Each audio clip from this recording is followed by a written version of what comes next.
The shovel scraped against concrete like nails on a chalkboard, each stroke revealing another patch of our driveway beneath 2 feet of fresh snow. 5 in the morning, and I was out here like some suburban hero, clearing a path for my loving wife Claire to get to her yoga class. The blizzard had hit overnight, turning our quiet neighborhood in Lakefield into a winter wasteland. My name is David Thompson, and I'm 41 years old, a project manager for a mid-sized insurance company. What most people don't know about me is that I spent 8 years as an insurance investigator before settling into this desk job. I've seen every scam, every fraud, every creative way people try to cash in on tragedy. That background would prove more valuable than I could have imagined. The wind cut through my jacket as I worked methodically down the driveway. My breath came out in white puffs, and my hands were going numb despite the thick gloves. After 20 minutes of steady shoveling, I decided to step inside for a moment to warm up. I kicked the snow off my boots and stepped into our kitchen, flexing my frozen fingers. The house was quiet. Claire's still asleep upstairs. Our 2 daughters, Emma and Sophie, probably wouldn't be up for another hour before school. That's when I saw it. Claire's phone was sitting on the kitchen counter, screen still glowing. She must have left it there when she went to bed. The notification light was blinking, and as I glanced over, a text message popped up on the unlocked screen. The message was from someone named D in her contacts. I couldn't help but read it. The text was right there, bright and clear. He's out there like an idiot in the blizzard. If we're lucky, he'll have a heart attack, and we won't need the divorce. My blood went cold, and it wasn't from the weather. 3 laughing emojis followed the message. Yellow faces, tears of joy streaming down their digital cheeks. Someone was laughing at the thought of my passing. I stood there staring at the phone, reading the message twice to make sure I wasn't hallucinating from the cold. But there it was, clear as day. My wife's lover, because who else could D be, was joking about my potential end.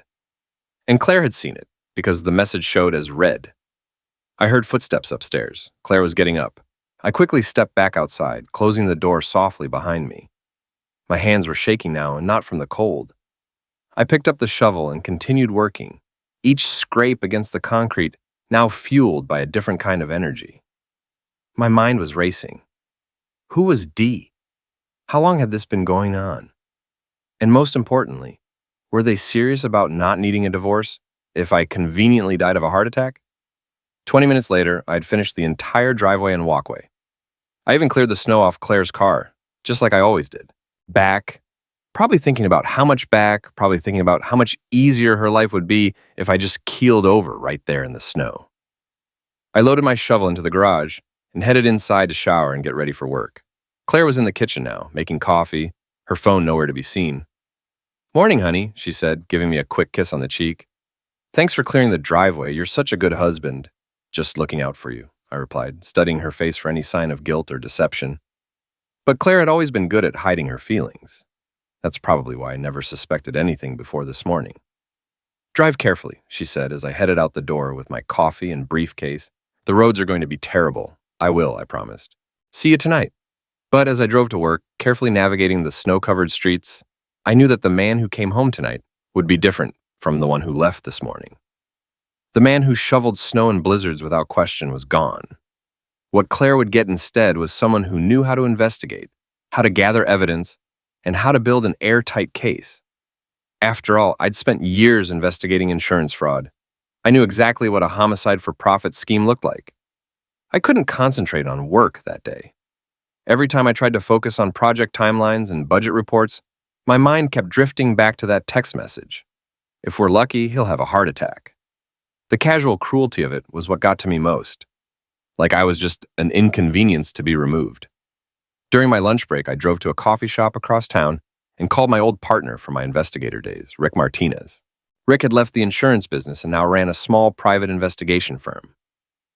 "David Thompson," Rick's voice boomed through the phone. "What's it been, 3 years?" "About that," I said, keeping my voice low even though I was alone in my car. "Rick, I need some advice. Hypothetically speaking, if someone wanted to access text messages from a shared family phone plan, how would they go about that?" Rick chuckled. "Hypothetically, huh? Having marital problems, Dave?" "Something like that." "Well, hypothetically, if you're the primary account holder on the phone plan, you have legal access to all the records, text logs, call histories, the works. Most carriers have online portals where you can download everything. Is this about Claire? I hesitated. Rick had always liked Claire. Thought she was perfect for me. I think she might be having an affair. Crap, Dave. I'm sorry. You want me to look into it? No, I can handle the technical stuff. I just needed to know I wasn't crossing any legal lines. You're not, as long as you're on the account. But be careful, buddy. Sometimes we find things we wish we hadn't. That afternoon, I logged into our phone carrier's website from my office computer. Sure enough, as the primary account holder, I had access to detailed records for all the phones on our family plan. I downloaded the last 3 months of text logs for Claire's number. The volume was staggering. Hundreds of messages to and from the number saved as D in her phone. The messages themselves weren't included in the log, just timestamps and phone numbers. But the frequency told a story. Multiple messages every day, often late at night after I'd gone to bed. I ran the phone number through a reverse lookup service. Derek Shaw, age 39, licensed chiropractor with a practice downtown. I knew that name. Derek was Claire's ex-boyfriend from college. They'd dated for 2 years before she met me. I'd even met him a few times at social gatherings over the years. He seemed nice enough, married with 2 kids of his own. My hands were trembling as I printed out the phone records. This wasn't just a casual affair. The sheer volume of communication suggested something much more involved, more planned. I spent the rest of the afternoon doing what I did best, investigating. Derek Shaw's chiropractic practice was struggling, according to public business filings. He'd taken out several loans in the past year, and there were liens against his property. His wife, Linda Shaw, was a nurse at the local hospital. On paper, they looked like a normal suburban family, but clearly something was very wrong. That evening, I came home to find Claire cooking dinner, humming to herself like she didn't have a care in the world. Emma and Sophie were at the kitchen table doing homework. "How was work, Dad?" Emma asked, looking up from her math problems. "Busy day," I said, ruffling her hair. "How about you girls? How was school?" "Mrs. Peterson assigned us a huge history project," Sophie complained. "It's due next week." "I can help you with that this weekend," I offered, trying to sound normal despite the turmoil in my head. Claire set a plate of spaghetti in front of me. "You look tired, honey. Rough day?" I studied her face as she asked the question. Was there genuine concern there, or was she just going through the motions? "Yeah, just some difficult clients, nothing I can't handle." "Well, try to relax tonight. Maybe we can watch a movie after the girls go to bed." The idea of sitting on the couch with her, pretending everything was normal, made my stomach turn. "Actually, I think I'll catch up on some reading. I'm pretty beat." A flicker of something, relief, crossed her face. "Of course, whatever you need." After dinner, I helped the girls with their homework while Claire cleaned up the kitchen. Normal family evening, except for the fact that my wife was apparently planning my demise with her ex-boyfriend. Once Emma and Sophie were in bed, I retreated to my home office and closed the door. I had work to do. I started with our life insurance policy. I'd taken out a substantial policy when the girls were born, $1.2 million with Claire as the primary beneficiary. But when I pulled up the current policy online, I got a shock. The coverage had been increased to $1.8 million just 6 months ago, and there was an accidental passing rider that would double the payout. I had no memory of agreeing to these changes. I dug deeper into our financial records. There was my signature on the insurance modification forms, but something felt off about it. The signature looked right, but I couldn't remember signing anything. Then I found the explanation in my email. A message from our insurance agent saying that Claire had brought in the signed forms and the first premium payment for the increased coverage. Claire had forged my signature. My hands were shaking as I printed out the insurance documents. This wasn't just an affair anymore. This was a conspiracy to commit homicide for financial gain. The casual text about hoping I'd have a heart attack while shoveling snow suddenly took on a much more sinister meaning. I spent the next 2 hours documenting everything I'd found. Phone records, insurance documents, Derek's financial troubles. It was all starting to paint a very clear picture.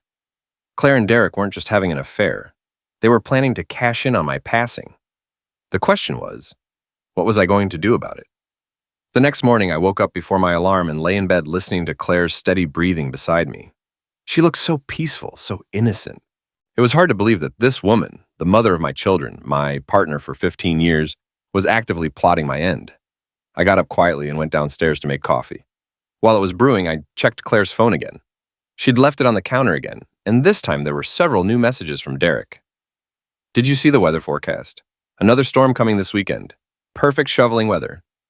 LOL. Maybe we'll get lucky this time. I've been thinking about what we discussed. The sooner the better. My creditors are getting impatient. I know, just need to be patient a little longer. Can't look suspicious. I took screenshots of everything, my hands steady despite the adrenaline coursing through my veins. My old investigator training was kicking in. Document everything, build an airtight case. Don't let emotions cloud your judgment. But inside, I was burning with rage. I forwarded the screenshots to my personal email account, then deleted the evidence of my snooping from Claire's phone. Let her think she was still operating under the radar. At work that day, I called our family lawyer, Janet Morrison. I'd known Janet for years. She'd handled our wills and the house purchase. David, good to hear from you. What can I do for you? Janet, I need to ask you something in confidence. If I wanted to change the beneficiaries on my life insurance policy, how quickly could that be done? Usually within 24 hours, depending on the insurance company. Is everything all right? I chose my words carefully. I'm just reviewing our financial planning, making sure everything is structured properly. Of course. Do you want me to prepare new documents? Let me get back to you on that. I'm still working through some details. After I hung up, I sat in my office staring out the window at the gray December sky. Snow was starting to fall again, just light flurries, but the forecast called for another major storm over the weekend. Perfect shoveling weather, as Derek had put it. I made a decision. If Claire and Derek wanted to play games with life insurance policies, I could play too. I called the insurance company and requested forms to change my beneficiaries. Instead of Claire getting everything, I would split the policy between Emma and Sophie, with the money going into trust funds that Claire couldn't touch. I also added my brother Mike as the trustee, someone I could trust to look out for my daughter's interests. The forms arrived by email within an hour. I printed them out, signed them, and drove to the insurance office during my lunch break to file them in person. By 2 p.m., the changes were official and recorded. Claire was no longer going to profit from my passing. That evening, I decided to do some surveillance of my own. I told Claire I was going to the gym after work, something I did regularly so it wouldn't raise suspicions. Instead, I drove to Derek's chiropractic office. The office was in a small strip mall, wedged between a dry cleaner and a tax preparation service. Through the window, I could see Derek with a patient, manipulating the man's neck with practiced efficiency. He looked like any other healthcare professional, clean-cut, professional, trustworthy, not like someone plotting homicide. I waited in my car until the office closed at 7 p.m. Derek came out alone, locking up behind him. He got into a silver BMW, expensive car, for someone who was supposedly struggling financially. I followed him at a distance as he drove across town. He didn't go home. Instead, he pulled into the parking lot of a chain restaurant near the highway. I watched from across the street as he went inside and took a booth near the back. A few minutes later, Claire walked in. My wife was supposed to be at book club tonight. That's what she'd told me when I left for my fake gym session. I sat in my car watching through the restaurant windows as my wife and her lover had dinner together. They looked comfortable, familiar. This wasn't a new relationship. They'd been doing this for a while. After an hour, they came out together. Derek walked Claire to her car, and they kissed. Not a quick peck, but a long, passionate kiss that made my stomach turn. Then Claire got in her car and drove home, probably to tell me all about her book club meeting. I followed Derek instead. He drove to a different part of town, to a modest duplex with a for rent sign in the yard. He had a key. I watched him go inside and turn on the lights. Derek Shaw was maintaining a secret apartment. I drove home, my mind racing with possibilities. The secret apartment, the forged insurance documents, the casual discussions about my convenient end. It was all adding up to a conspiracy that went far beyond a simple affair. When I got home, Claire was in the living room watching TV. How was book club? I asked, sitting down beside her on the couch. Oh, you know how it is. Margaret dominated the discussion as usual. We're reading some romance novel that I can't get into. She was lying so smoothly, so naturally.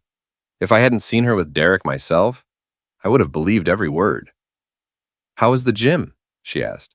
Good workout. I'm thinking about increasing my cardio routine. Got to stay in shape, especially with all this snow shoveling. Claire's eyes flickered, just for a moment, but I caught it. That's great, honey. It's important to stay healthy. Healthy enough to survive whatever you and Derek have planned, I thought. That night, after Claire fell asleep, I snuck back down to my office and compiled everything I'd gathered so far. Screenshots of text messages, insurance documents, photos of Derek's secret apartment, documentation of their dinner meeting. I was building a case, piece by piece. But I still didn't know exactly what they were planning or when they intended to do it. The text messages suggested they were waiting for the right opportunity. Another blizzard. Another chance for me to have a convenient heart attack while shoveling snow. I wasn't going to wait around to find out. Friday afternoon, the Weather Service issued a blizzard warning for the weekend. 12 to 18 inches of snow expected with high winds and dangerous conditions. Perfect weather for a middle-aged man to overexert himself clearing his driveway. I had a choice to make. I could continue gathering evidence, build an even stronger case, and eventually present everything to the police. Or I could confront Claire directly and see what happened.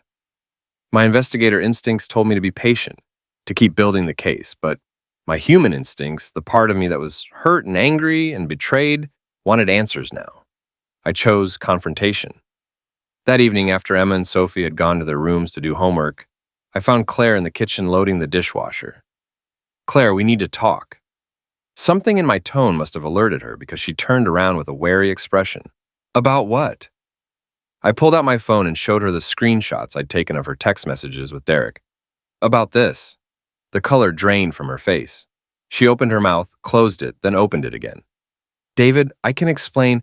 Can you explain why you and Derek are joking about me having a heart attack? Can you explain why you forged my signature on life insurance documents? Can you explain the secret apartment Derek is renting? Each question hit her like a physical blow. She gripped the edge of the counter, her knuckles white. You've been spying on me, she whispered. I've been protecting myself. There's a difference. Claire's initial shock was giving way to something else. Anger.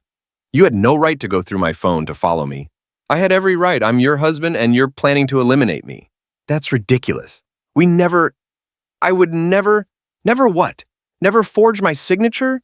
Never increase my life insurance behind my back? Never meet secretly with your ex-boyfriend to discuss how convenient it would be if I died?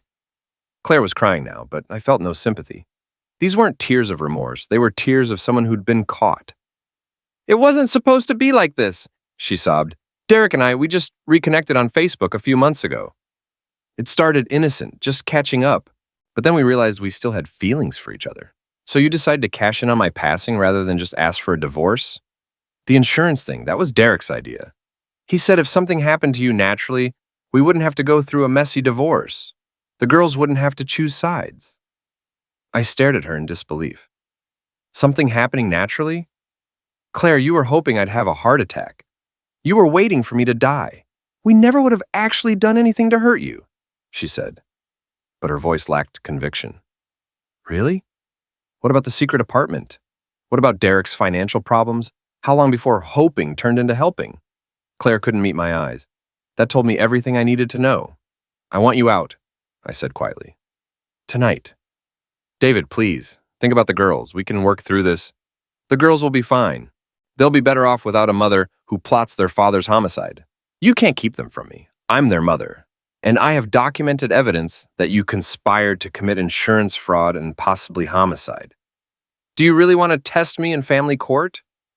Claire's tears stopped abruptly. For a moment, I saw the real her. Cold, calculating, angry that her plan had been discovered. Where am I supposed to go? I don't care. Derek's apartment, a hotel, your sister's house. Just be gone by tomorrow morning. I turned to walk away, but Claire grabbed my arm. David, wait, we can fix this. I'll end things with Derek. We can go to counseling. I pulled my arm free. Claire, you forged my signature on legal documents and conspired with your lover to profit from my end. There's no coming back from that. She stood there in the kitchen, mascara running down her cheeks, looking nothing like the woman I'd married 15 years ago. What about our friends? What are you going to tell people? The truth. That night I heard Claire on the phone in our bedroom, her voice low and urgent. I assumed she was talking to Derek, probably warning him that their plan had been exposed. I didn't care. Let them panic. The next morning, Claire was gone. She'd packed 2 suitcases and left while I was still sleeping. There was a note on the kitchen counter saying she'd gone to stay with her sister in Chicago and would be in touch about arrangements. I sat the girls down at breakfast and explained that their mother and I were having problems and were going to separate for a while.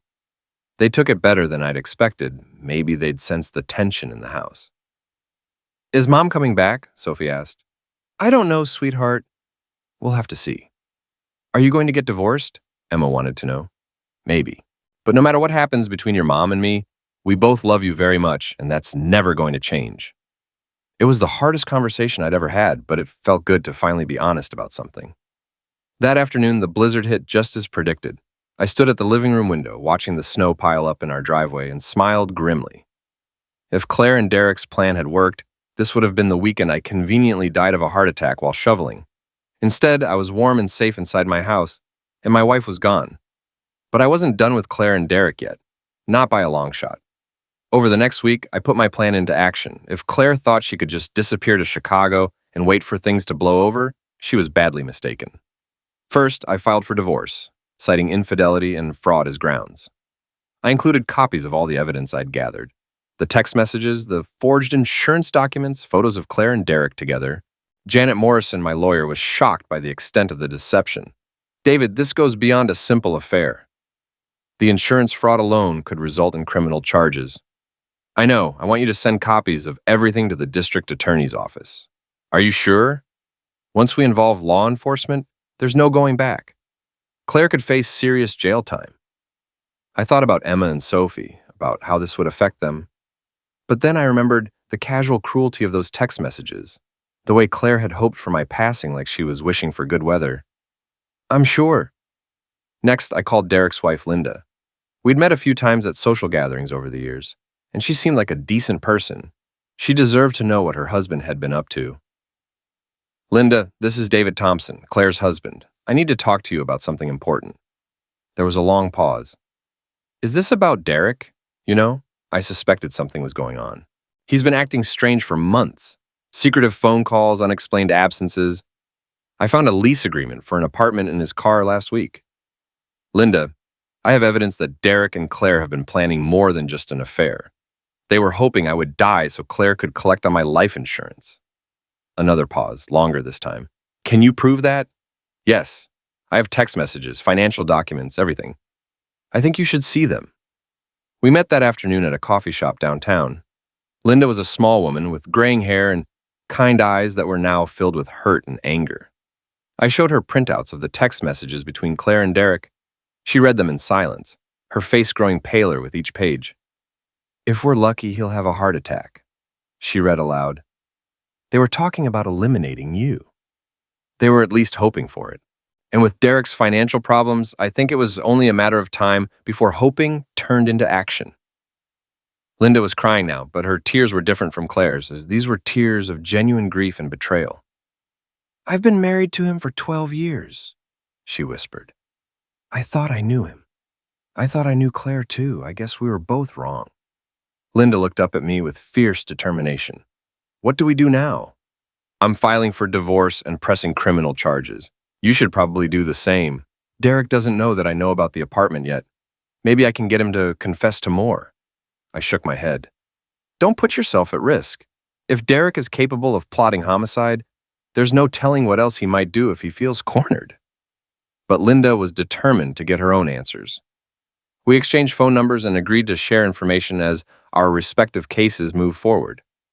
That evening, Claire called me from Chicago. "David, we need to talk about this rationally. You're blowing everything out of proportion." "Am I? Which part am I exaggerating? The part where you forged my signature or the part where you hoped I would die?" Those text messages were taken out of context. Derek and I were just venting our frustrations. We never would have actually done anything. "Claire, you increased my life insurance policy without my knowledge and then joked about me having a heart attack. In what context is that acceptable? Look, I know I made mistakes, but we can work through this, for the girls' sake. The girls are fine. They're better off without a mother who lies and cheats and commits fraud. You fool! You're going to regret this. I'll take you for everything you're worth in the divorce." Good luck with that. My lawyer seems to think that documented evidence of infidelity and fraud tends to work in the innocent spouse's favor. Claire hung up on me. The next day, I got a call from Detective Sarah Williams with the local police department. She wanted to meet with me about the evidence I'd submitted regarding the insurance fraud. Mr. Thompson, I've reviewed the materials your attorney provided. This is a very serious matter. We're opening a formal investigation into conspiracy to commit insurance fraud. There may be additional charges depending on what we find. What happens now? We'll need to interview you formally, and we'll be bringing in Mrs. Thompson and Derek Shaw for questioning. I have to warn you, this could get complicated. Insurance fraud is a felony, and if we can prove intent to cause your passing, we could be looking at conspiracy to commit homicide charges. The weight of it all hit me then. This wasn't just about my marriage anymore. Claire and Derek could go to prison. Emma and Sophie could lose their mother to the criminal justice system. But then I remembered that text message, those laughing emojis, the casual way they discussed my potential end. Claire had made her choice when she decided that my life was worth less than an insurance payout. Detective Williams, I want to cooperate fully with your investigation. 2 days later, Claire came back to town. Not to see the girls or to try to reconcile. She came back because the police had issued a warrant for her arrest. I was at work when Janet called to tell me that Claire had been taken into custody. Derek had been arrested the same morning at his chiropractic office, led away in handcuffs in front of his patients and staff. That evening, the story made the local news. Local chiropractor and accomplice arrested in insurance fraud scheme. They didn't mention Claire by name, since she was still technically just a suspect, but everyone in our social circle would know who the accomplice was. Emma and Sophie took the news hard. No matter what Claire had done, and she was still their mother, and seeing her arrested on television was traumatic for them. Dad, is Mom going to jail? Sophie asked, tears streaming down her face. I don't know, sweetheart. That's up to the courts to decide. But why did she do it? Why did she want you to die? I didn't have a good answer for that. How do you explain to a 14-year-old that her mother valued money more than her father's life? Sometimes people make very bad choices, I said finally, and sometimes those choices have serious consequences. The next few weeks were a blur of legal proceedings, media attention, and social fallout. Our story had captured the public imagination, the suburban wife and her lover plotting the husband's passing for insurance money. It was like something out of a made-for-TV movie. Claire made bail after 3 days in jail, but the conditions of her release prohibited her from contacting me or the girls directly. All communication had to go through lawyers. Derek wasn't so lucky. With his financial problems and the secret apartment, the judge considered him a flight risk and denied bail. He would remain in custody until trial. Our mutual friends were forced to choose sides, and most of them chose mine. It's hard to defend someone who plots their spouse's homicide, even if they claim it was all just talk. Claire's sister called me from Chicago, crying and apologizing. David, I'm so sorry. I had no idea what Claire was planning. If I had known... It's not your fault, Margaret. None of us saw this coming. The Claire I grew up with would never have done something like this. I don't know what happened to her. I thought I knew. Somewhere along the way, my wife had become someone I didn't recognize. Someone capable of casual cruelty, of valuing money over human life, of betraying the people who loved her most. But that was her choice, and now she would have to live with the consequences. The trial was scheduled for the following spring. Until then, Emma, Sophie, and I would try to rebuild our lives and move forward without Claire. It wasn't the ending I had envisioned for our family, but it was the ending Claire had chosen when she decided that my passing would be more convenient than my life. 6 months later, I sat in a courtroom watching my wife of 15 years be sentenced to 4 years in prison for conspiracy to commit insurance fraud and attempted homicide. Derek got 6 years since the prosecution successfully argued that he was the mastermind behind the scheme. The trial had been a media circus. Every sordid detail of their affair and homicide plot was laid out for public consumption. The text messages were read aloud in court, including the one about hoping I would have a heart attack while shoveling snow. The forged insurance documents were entered into evidence. Derek's financial desperation was thoroughly documented. Claire's defense attorney tried to argue that it was all just fantasy, that she never intended to actually damage me. But the prosecutor painted a convincing picture of a woman who had systematically prepared for her husband's end, increasing his life insurance, forging his signature, and maintaining a relationship with a man who had both motive and opportunity to eliminate me. The secret apartment was the final nail in the coffin. Derek had been using it to store equipment that could have been used to stage my passing, medical supplies from his practice, including pills that could induce heart attacks. The prosecution argued that they weren't just hoping for my natural passing, they were preparing to cause it. Emma and Sophie didn't attend the trial. I thought it would be too traumatic for them to hear the details of their mother's betrayal. Instead, they stayed with my brother Mike and his family while I dealt with the legal proceedings.